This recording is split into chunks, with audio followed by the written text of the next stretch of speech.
Hello दोस्तों, कैसे हैं आप सब लोग। उम्मीद करते हैं आप सब लोग अच्छे होंगे। तो एक और शानदार वीडियो आपके लिए लेकर आ गए हैं और जानेंगे इस वीडियो में कि जब भी आपके पास में कोई भी डेड सेट आता है तो उसको किस तरीके से आपको डायग्नोस करना है और किस तरीके से आपको स्टेप बाय स्टेप रिपेयर करना होता है। दोस्तों, आपके लिए खुशखबरी है, यदि आप भी मोबाइल रिपेयरिंग का काम सीखना चाहते हैं और अपने फील्ड में अपग्रेड होना चाहते हैं या पहले से काम करते हैं और एडवांस लेवल का काम सीखना चाहते हैं, तो हमारे इंस्टीट्यूट में एक ऑफर निकला है। मात्र आप 9,999 रुपए देकर आप अपने आप को अपग्रेड कर सकते हैं या आप जीरो से एडवांस लेवल की मोबाइल रिपेयरिंग सीख सकते हैं। साथ ही साथ बता दें, ये ऑफर 31 मार्च 2025 तक रजिस्ट्रेशन कराने पर ही वैलिड रहेगा। यदि आपको इस ऑफर का लाभ उठाना है तो 31 मार्च 2025 तक आपको अपना रजिस्ट्रेशन कराना होगा। रजिस्ट्रेशन के लिए आपको 1,000 रुपए और अपना आधार कार्ड का फोटो भेजना होगा। नीचे आपको एक नंबर शो हो रहा होगा, इस नंबर पे आपको अपना आधार कार्ड और 1,000 रुपए का पेमेंट भेजना है और पेमेंट करने के बाद में आपका जो सीट है वो बुक हो जाएगा। इसके बाद में आप कभी भी इस साल के अंदर मोबाइल रिपेयरिंग सीखने आ सकते। दोस्तों, मेरे पीछे देख पा रहे होंगे, मैंने आपके लिए एक डायग्राम तैयार किया है, यानी कि हमारे मोबाइल के अंदर PM660 और PM660L आईसी लगी होती है। ये आईसी आपको बहुत सारे हैंडसेट में देखने के लिए मिलेगी। यदि आपके पास कोई भी ऐसा मोबाइल आता है जो डेड है और उसमें हमारा PM660 और PM660L आईसी लगा हुआ है, इस मोबाइल को आपको किस तरीके से डायग्नोस करना है, स्टेप बाय स्टेप कैसे चेक करना है। जो हमारी पावर आईसी होती है उसके पास जो बक कॉइल लगी होती है, उन सभी बक कॉइल से कितना वोल्टेज आउट होता है, कहां पर कितना वोल्टेज चेक करना है, इस सभी को हम आपको डीपली एक्सप्लेन करेंगे और बताएंगे कि जब भी आपके पास कोई भी डेड सेट आता है तो कैसे उसे रिपेयर करना होता है। तो वीडियो को एंड तक जरूर देखिए। वीडियो अच्छा लगे तो लाइक और चैनल को सब्सक्राइब करिए, साथ ही बेल आइकन दबा लीजिए जिससे आने वाले वीडियो की नोटिफिकेशन आपको सबसे पहले मिल सके। तो जैसा कि आप देख पा रहे हैं, हम अपने लैपटॉप की स्क्रीन पर आ चुके हैं और जैसा कि आप देख सकते हैं कि मैंने एक मॉडल का एग्जांपल लिया है, Redmi Note 7।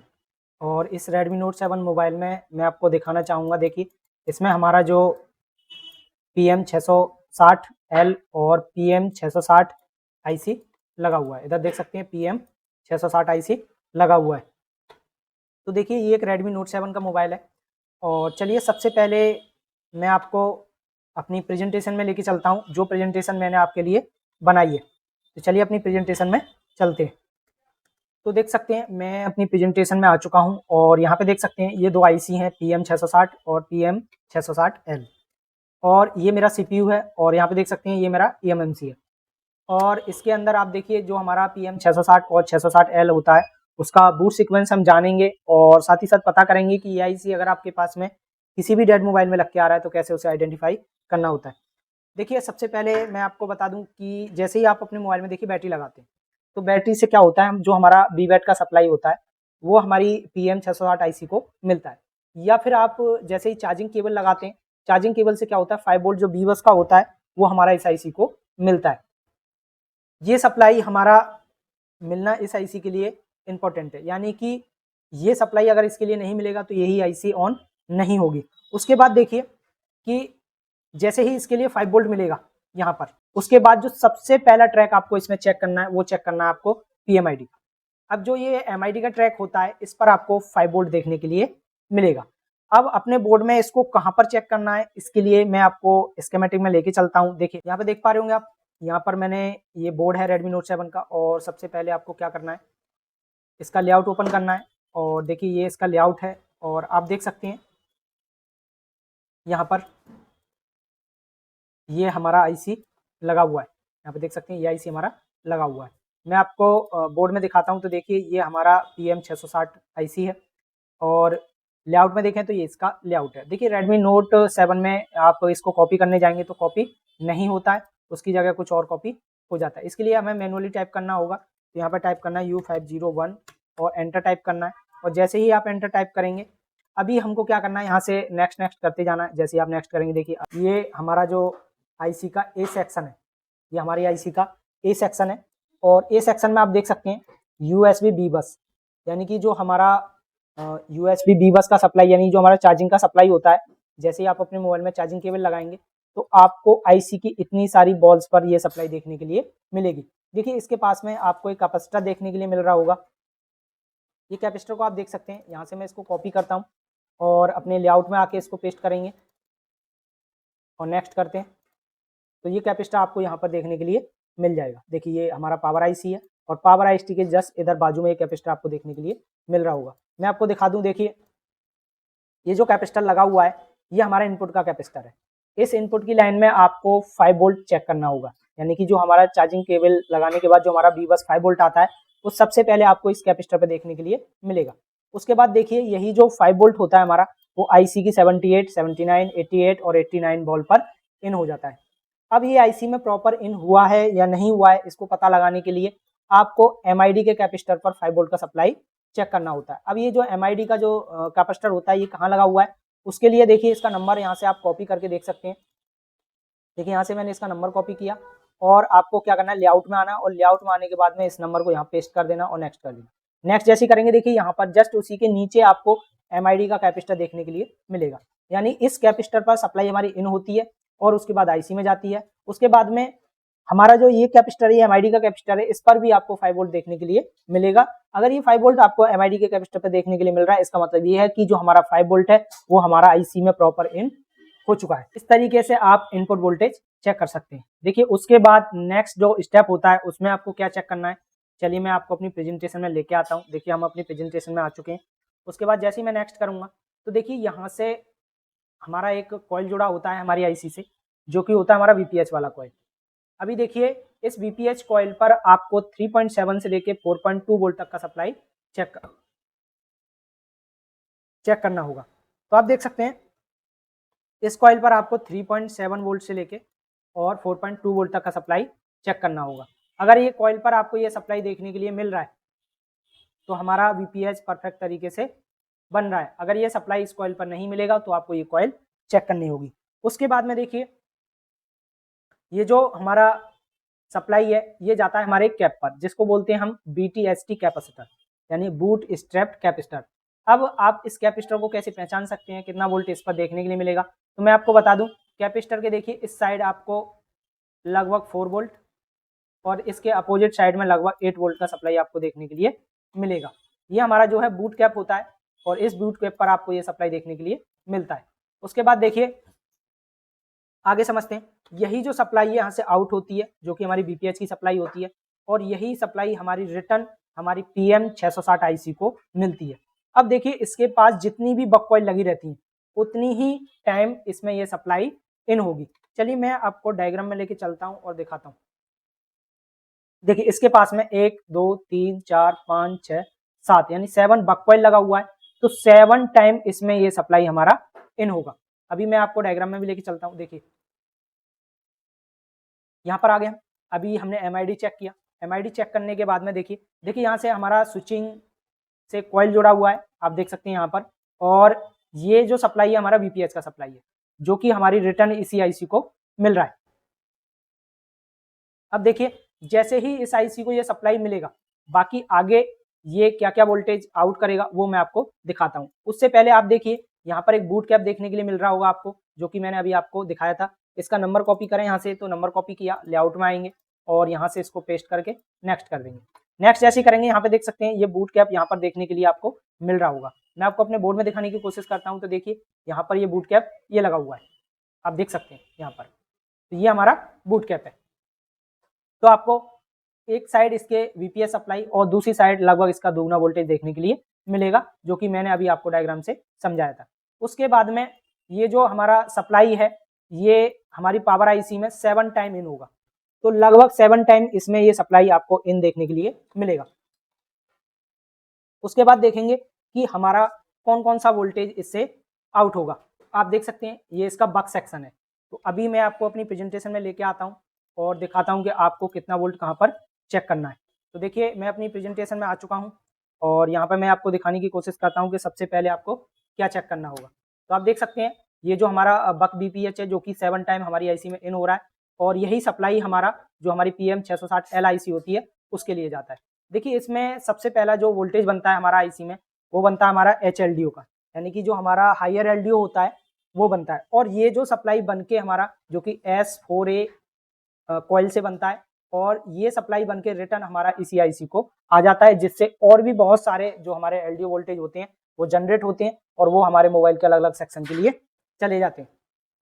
तो सबसे पहले आपको मैं ये जो HLDO की सप्लाई है ये मैं दिखाने की कोशिश करता हूँ कि ये कहाँ पर आपको देखने के लिए मिलेगी। उसके लिए मैं अपने डायग्राम में आ जाता हूँ। देखिए इसमें डायग्राम में आ गया और जो हमारी S4A कॉइल है, देखिए यहाँ पर देख सकते हैं ये जो हमारा S4A कॉइल है, इससे हमारा 2.05 वोल्ट का सप्लाई आउट होगा और देखिए यहीं से हमारा जो सप्लाई है वो रिटर्न हमारी जो IC है उसके लिए मिल जाता है, जिससे हमारा जो बाकी LDO वोल्टेज होता है वो जनरेट होता है।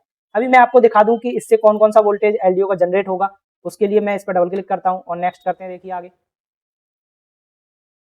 देखिए ये आगे हम हमारी इसी IC के जो LDO डिपार्टमेंट होता है उसके अंदर।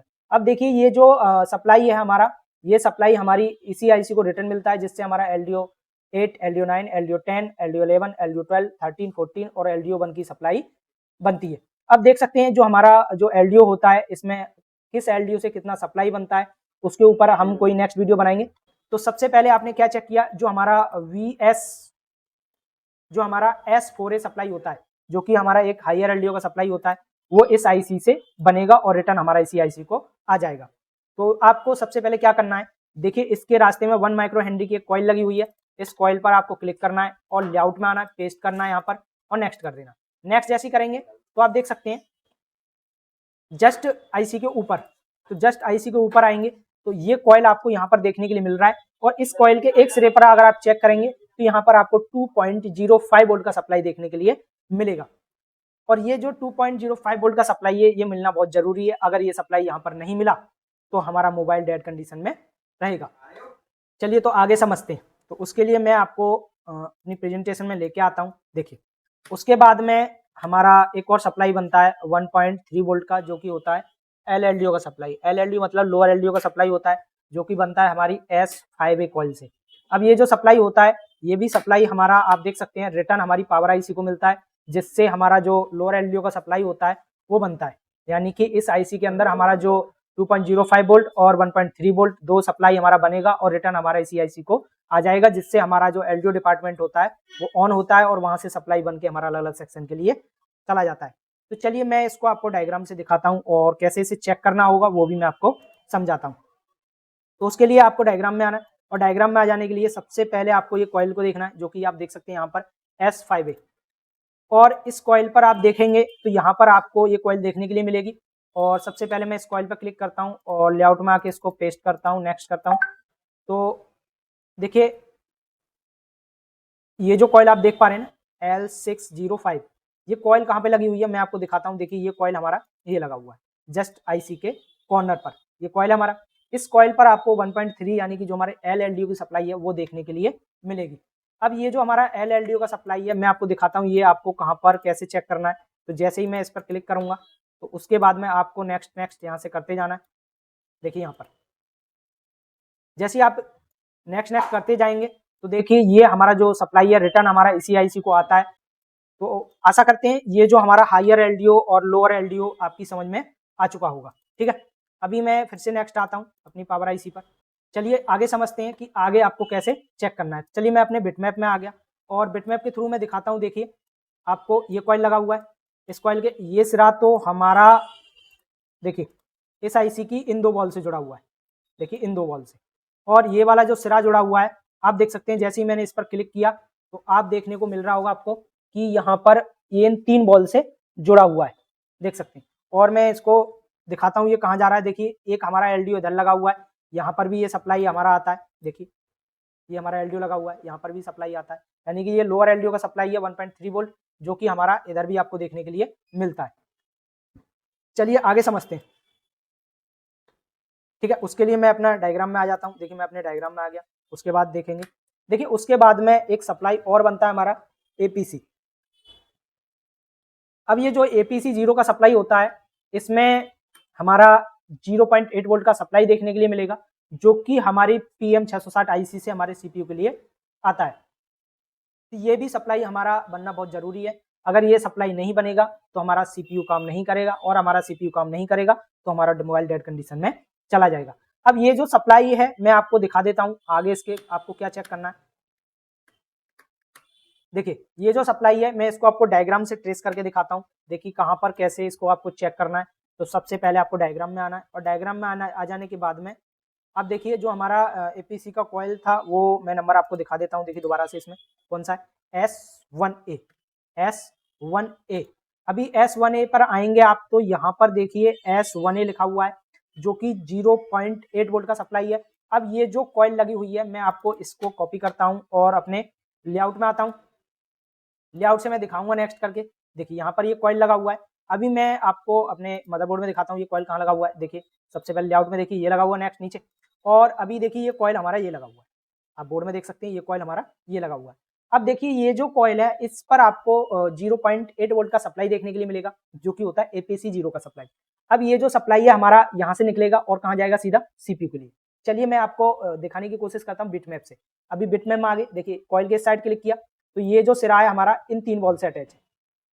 आप देख पा रहे होंगे इन 3 बॉल से अटैच है। अगर मैं इसके इस साइड पर क्लिक करता हूँ तो देखिए इस साइड अभी आपको देखिए सबसे पहले जैसे ही मैं इस साइड पर क्लिक करता हूँ ना तो आपको 1 2 3 कैपेसिटर आपको यहाँ देखने के लिए मिल रहे हैं और कुछ कैपेसिटर आपको यहाँ पर देखने के लिए मिल रहे हैं। देखिए मैं दिखाता हूँ, देखिए यहाँ पर देखने के लिए मिल रहे हैं। उसके बाद ये जो सप्लाई है हमारी सीपीयू के लिए आती है।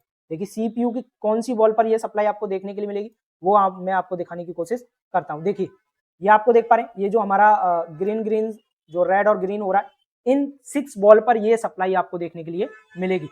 अभी देख सकते हैं ये हमारा सीपीयू है और सीपीयू की इन 6 बॉल पर ये सप्लाई आपको देखने के लिए मिलती है जो कि होती है हमारी एपीसी 0 की सप्लाई। ठीक है, अभी नेक्स्ट मैं आगे आपको बताता हूँ कि किस तरीके से आगे आपको चेक करना है। सकते हैं ये जो हमारा S1 का वोल्टेज होता है और इसको मैंने आपको एक्सप्लेन कर दिया। उसके बाद समझते हैं, देखिए उसके बाद 2 कॉइल से मिलकर हमारा एपीसी 1 0.8 वोल्ट बनेगा जो कि S2A कॉइल से बनेगा और S3A कॉइल से बनेगा।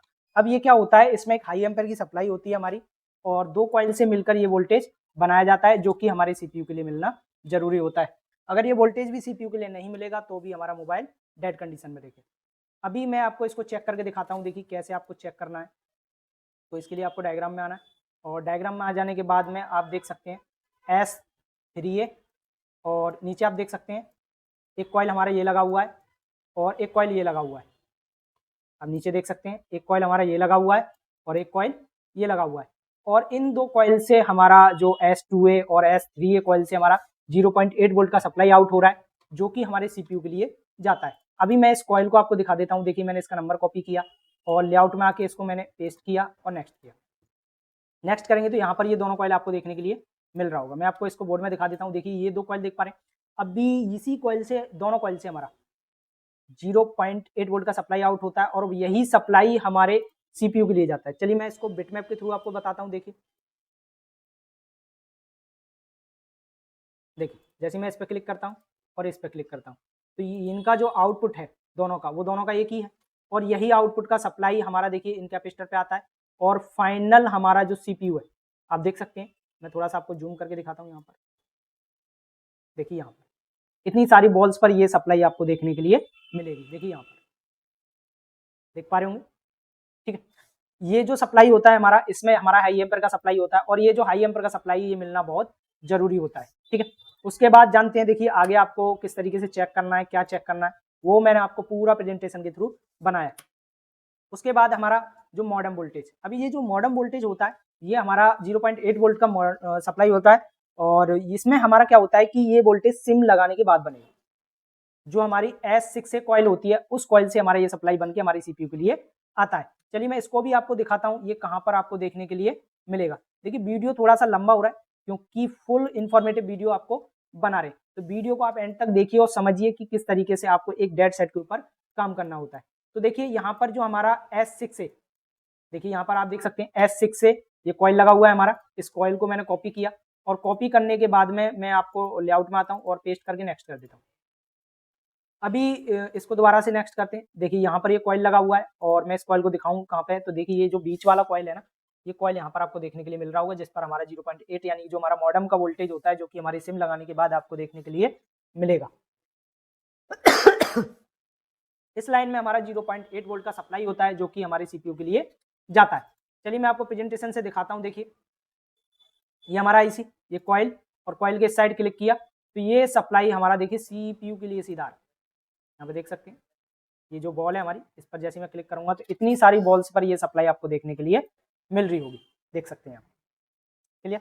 उसके बाद जान लेते हैं देखिए आगे आपको कैसे क्या चेक करना है वो भी आपको समझाते हैं। उसके बाद में क्या होता है देखिए हमारा LDO 6A से एक हमारा 0.8 वोल्ट का सप्लाई आउट होता है जो कि हमारी eMMC के लिए जाता है। उसके बाद देखिए जो हमारा PM660L जो IC होता है उससे हमारा एक और सप्लाई बनता है हमारा VDDQ।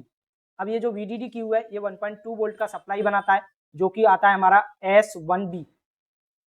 अब ये जो S1B कॉइल है इससे हमारा 1.2 वोल्ट का सप्लाई बनेगा और हमारी eMMC के लिए आ जाता है। इसको भी मैं आपको चेक कराऊंगा।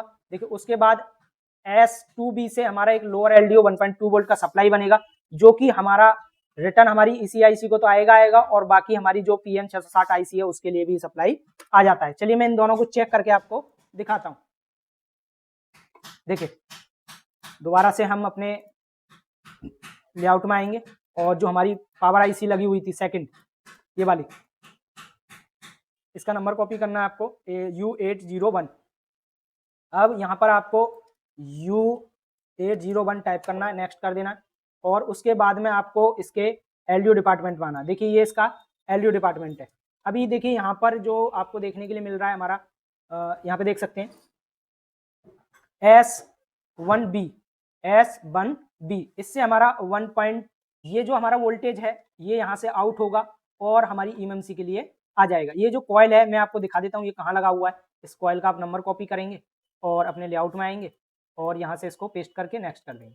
अभी जैसे ही नेक्स्ट करेंगे तो यहाँ पर आपको ये कॉइल देखने के लिए मिल रहा होगा कॉर्नर पर, देखिए ये वाला। अभी मैं आपको इसको अपने मदरबोर्ड में दिखाता हूँ। देखिए जस्ट नीचे वाला जो कॉइल है ये जो कॉइल हमारा जो कि इस पर 1.2 लगभग वोल्टेज देखने के लिए मिलेगा और यही जो 1.2 वोल्टेज है मैं आपको बिटमैप के थ्रू दिखाता हूँ। देखिए कहाँ पर आपको देखने के लिए मिलेगा। देखिए यहाँ पर आपको देखने के लिए मिल रहा है जो कि IC की इन 3 बॉल से जुड़ा हुआ है और उसके बाद आपको जस्ट इसके अपोजिट साइड जैसे ही क्लिक करेंगे तो ये जो सप्लाई है देखिए यहाँ से निकला और देखिए जो हमारी eMMC होती है यानी कि जो हमारा इसमें UFS लगा हुआ है और UFS की कितनी सारी बॉल्स पर ये सप्लाई आपको देखने के लिए मिल रहा होगा, आप देख सकते हैं। अभी मैं आपको इसको डायग्राम से बताता हूँ। देखिए जैसे ही मैं इस पर क्लिक करता हूँ वैसे ही नेक्स्ट करेंगे और नेक्स्ट करने के बाद आप देख सकते हैं देखिए आगे नेक्स्ट करेंगे, आगे एक और बार नेक्स्ट करेंगे यहाँ से। देखिए ये हमारा VDDQ जो कि हमारे UFS के लिए मिलता है। अभी देखिए ये आपने चेक कर लिया और उसके बाद आपको मैं आगे चेक कराता हूँ। देखिए आगे आपको किस तरीके से चेकिंग करनी है और इसके बाद जो हमारा S2B से यहाँ से देखिए एक हमारा सप्लाई यानी 1.2 वोल्ट का आउट होता है जो कि हमारी जो PM660 जो IC थी उसके लिए मिलता है और हमारा ये सप्लाई रिटर्न हमारा इसी IC में आता है। उसके बाद जानते हैं देखिए आगे आपको कैसे चेकिंग करना होगा। देखिए यहाँ तक आपने चेक कर लिया, उसके बाद मैं आपको आगे दिखाता हूँ। देखिए ये रिटर्न हमारा इसी IC को आ रहा है। देखिए उसके बाद जो हमारा PM660L जो IC होता है उससे हमारा एक कोर वोल्टेज आउट होता है यानी 0.8 वोल्ट का। अब ये जो कोर वोल्ट है ये हमारा 2 कॉइल से मिलकर बनता है S3B और S4B। अब इन कॉइल को मैं दिखा दूं आपको कि ये कॉइल कहाँ पर लगी हुई है और ये सप्लाई जो होता है ये हमारा CPU का मोस्ट इंपॉर्टेंट सप्लाई होता है जो कि मिलना बहुत जरूरी है। अभी देखिए S3B और S4B से अब इस लाइन में आपको 2 कॉइल देखने के लिए मिल रही है 903 और 904। इसमें से किसी भी एक कॉइल का नंबर कॉपी करना है और लेआउट में आना है और पेस्ट कर देना। अभी देखिए जैसे ही आप पेस्ट करेंगे तो आपको यहाँ पर ये कॉइल देखने के लिए मिल रहा होगा L904 और 903। अभी मैं इसको आपको अपने मदरबोर्ड में दिखाता हूँ। देखिए ये कॉइल आपको कहाँ पर देखने के लिए मिले लेआउट में। देखिए ये जो कॉइल है ये दोनों हमारा कॉइल लगा हुआ है। इसी बोर्ड में अब मैं दिखाऊंगा तो ये दोनों हमारा कॉइल लगा हुआ है। अभी इसको मैं आपको इसे बिटमैप से दिखाता हूँ। देखिए बिटमैप से आपको कैसे चेक करना होगा। देखिए ये हमारा पावर IC है और ये हमारा कॉइल है। अभी इसके नेक्स्ट दूसरे साइड पे जैसे ही मैं क्लिक करूंगा ना तो इनके आगे दोनों वाला कॉइल से दोनों हमारा जो वोल्टेज है इनके दोनों सिरों से हमारा जो वोल्टेज है जो कि हमारा कोर वोल्टेज होता है वो हमारे CPU के लिए आता है जो कि होता है हमारा 0.8 वोल्ट का सप्लाई। ये सप्लाई हमारे CPU के लिए नहीं मिलेगा तो CPU हमारा ऑन नहीं हो सकता है और जब तक हमारा CPU ऑन नहीं होगा तो हमारा मोबाइल ही ऑन नहीं होगा। तो ये भी सप्लाई मिलना बहुत जरूरी होता है। चलिए आगे जान लेते हैं आगे आपको आगे क्या चेक करना होगा। ठीक है अभी जैसे ही देखिए उसके बाद MEM यानी कि जो हमारा 0.9 वोल्ट यानी मेमोरी का वोल्टेज बनता है ये भी आपको मिलना बहुत जरूरी है। इसी तरीके से आप ये भी चेक कर सकते हैं। उसके बाद में देखिए हमारा जो एलडीओ डिपार्टमेंट था, एलडीओ डिपार्टमेंट L4B से हमारा 2.9 वोल्ट आउट होगा, जो कि वीसीसी का होता है, जो कि हमारी A1C के लिए मिलना जरूरी होता है। ये हमारा इसके एलडीओ डिपार्टमेंट से आएगा। उसके बाद देखिए, जब इतना सारा सप्लाई बनेगा तो इन दोनों आईसीओ को मेजर करने के लिए, यानी कि जो हमारा ये फर्स्ट पावर आईसी और जो हमारा सेकंड पावर आईसी होता है, इन दोनों आईसीओ को मेजर करने के लिए जो सीपीयू होता है वो 2 लाइन के थ्रू इन दोनों आईसीओ को मेजर करता है, जिसका नाम होता है हमारा एसपीएमआई क्लॉक और एसपीएमआई डाटा। अब ये जो डाटा क्लॉक की लाइन है, इन एसपीएमआई डाटा और क्लॉक के थ्रू ये दोनों आईसीओ को मेजर करता है और चेक करता है कि जो हमारा आईसी का स्टेटस है वो क्या है, आईसी काम कर रहा है या नहीं कर रहा है। उसके बाद इतना सारा जब ओके होता है तो जो हमारा मेन जो पावर आईसी है PM 660, उससे हमारा एक वोल्टेज आउट होता है जो होता है P ऑन रीसेट। इसमें हमारा एक 1.8 का सप्लाई होता है जो कि हमारे सीपीयू के लिए मिलता है। अब जैसे ही हमारे सीपीयू के लिए 1.8 मिलेगा तो हमारे सीपीयू से भी एक वोल्टेज आउट होता है जो कि होता है हमारा PS hold, SDM PS hold 1.8 volt. जैसे ही यहाँ से ये 1.8 वोल्ट आउट होगा हमारी पावर आईसी से, वो हमारा जो जैसे ही हमारा ये 1.8 सीपीयू से आउट होगा हमारी पावर आईसी के मिलेगा, तो पावर आईसी क्या करती है, जितने भी वोल्टेज ये आउट करेगी वो सारे वोल्टेज स्टेबल हो जाएंगे, यानी कि जब तक हमारा सीपीयू PS होल्ड का सिग्नल हमारी पावर आईसी को नहीं देगा तब तक ये वोल्टेज फ्लक्चुएट करते रहेंगे, कम ज्यादा करते रहेंगे। और जैसे ही हमारा जो सीपीयू है, अगर ये ठीक है, इसने हमारा 1.8 का सप्लाई हमारी पावर आईसी को दे दिया, तो ये सारे वोल्टेज स्टेबल हो जाएंगे और हमारा सीपीयू ऑन होगा, A1C ऑन होगा और उसके बाद हमारा मोबाइल ऑन हो जाएगा। चलिए मैं आपको ये जो PS होल्ड है ये भी मैं आपको चेक करके दिखा देता हूँ। देखिए कहाँ आपको चेक करने के लिए मिलेगा। तो सबसे पहले आपको लेआउट में आना है और लेआउट में आ जाने के बाद जो हमारी फर्स्ट पावर आईसी थी उसका नंबर कॉपी करना है और नंबर कॉपी करने के बाद यहाँ पर आपको टाइप कर देना है। तो जैसे मैं यहाँ पर जैसे ही टाइप करूंगा तो हम पावर आईसी के ए सेक्शन में आ गए। अब इसका ए सेक्शन है तो इसका बी सेक्शन पर हम जाएंगे, तो इस पर क्लिक करेंगे। देखिए तो हम इसके बी सेक्शन में आ गए। अब जैसे हम बी सेक्शन में आ गए तो यहाँ पर आपको देखिए P on reset N, P on reset N, यानी कि ये जो हमारा रीसेट का सप्लाई है ये हमारी पावर आईसी से आउट होता है और हमारे सीपीयू के लिए आ जाता है। इस लाइन में आपको एक 1.8 का सप्लाई देखने के लिए मिलेगा। इस लाइन पे जैसे ही मैं क्लिक करता हूँ तो देखिए एक रजिस्टर इस लाइन में आपको देखने के लिए मिल रहा होगा। यहाँ पर मैं इस रजिस्टर पर जैसे ही क्लिक करूंगा और अपने लेआउट में आके पेस्ट करता हूँ, नेक्स्ट करूंगा तो देखिए दोबारा से मैं नेक्स्ट करता हूँ तो देखिए ये रजिस्टर हमारा ये लगा हुआ है, आप देख सकते हैं जस्ट हमारा सीपीयू के नीचे। मैं आपको बोर्ड में दिखाने की कोशिश करता हूँ, देखिए ये लगा हुआ है ये। अभी मैं आपको बिटमैप से भी इसको आसानी से समझाता हूँ कि किस तरीके से आपको इसको चेक करना है। देखिए इस रजिस्टर पे जैसे ही मैं क्लिक करूंगा ना तो ये लाइन जुड़ी हुई है हमारी सीपीयू की इस बॉल से, और जैसे ही मैं इस पर इस साइड क्लिक करूंगा तो ये जुड़ा हुआ है हमारा मेन पावर आईसी से।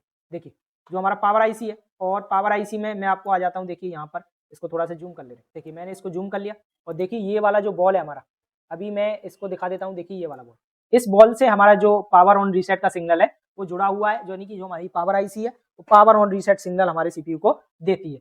जब ये सिग्नल हमारा सीपीयू को मिलता है तो सीपीयू से क्या होता है, हमारा एक कमांड और आता है जो कि होता है हमारा SDM PS होल्ड के नाम से। देखिए हमारा सीपीयू है और सीपीयू से हमारा जो PS होल्ड आ रहा है, अभी इस PS होल्ड पर जैसे ही मैं क्लिक करूंगा तो ये जो PS होल्ड है ये हमारी पावर आईसी के लिए मिलता है। और जैसे ही ये PS होल्ड हमारी पावर आईसी के लिए मिलेगा तो पावर आईसी के जितने भी वोल्टेज हैं वो फ्लक्चुएट होना बंद हो जाएंगे और जो हमारा आईसी है वो काम करना स्टार्ट कर देगा। अभी देखिए इस आईसी के नीचे आप एसपीएमआई क्लॉक और डेटा को भी देख सकते हैं जो हमारी इस आईसी से सीपीयू तक कनेक्ट रहते हैं। तो इस तरीके से आप किसी भी पावर आईसी को आइडेंटिफाई कर सकते हैं, चेक कर सकते हैं, साथ ही साथ जान सकते हैं कि अगर वो मोबाइल डेड है तो किस तरीके से हमें कितना वोल्ट किस आईसी पर चेक करना है और कितना वोल्ट कौन सी कॉइल से हमारा आउट होता है। तो आई होप कि इस वीडियो से आपको थोड़ा बहुत नॉलेज मिला होगा।